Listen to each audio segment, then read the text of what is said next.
जय जोहार। प्रमुख प्रादेशिक समाचार के संग मैं स्मिता शर्मा।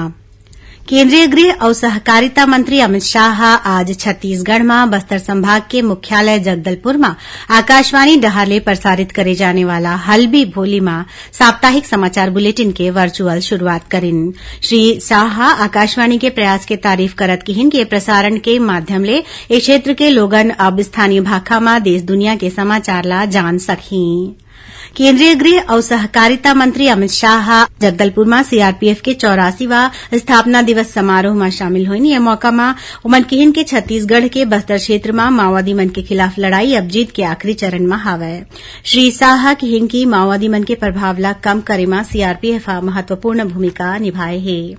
ये मौका में प्रसार भारती के मुख्य कार्यकारी अधिकारी गौरव द्विवेदी घलोक मौजूद रहिन। मीडिया ले गोठबात करत उमन किहिन की दूर दराज के ग्रामीण इलाका में लोगन तक समाचार और दूसर सूचना पहुंचाए में स्थानीय भाषा और बोली सबले कारगर साबित होथे।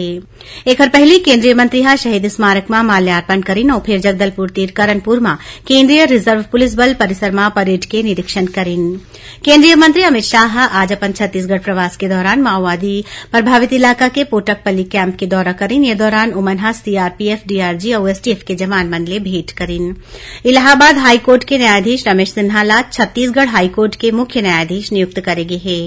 मुख्यमंत्री भूपेश बघेल आज मुंगेली जिला के सरगांव में राखे गए भरोसे का सम्मान कार्यक्रम में किसान न्याय योजना के चौथा किस्त के रूप में 23,23,000 किसान मन के खाता में 1,793 करोड़ रुपया की राशि ऑनलाइन जारी करिन। ये मौका में मुख्यमंत्री सरगांव में नगरीय भूमिहीन मजदूर न्याय योजना के शुरूआत करिन और राष्ट्रीय महिला आयोग के अध्यक्ष रेखा शर्मा आज भिलाई के महिला महाविद्यालय में राखे गए कार्यक्रम में शामिल हुईन।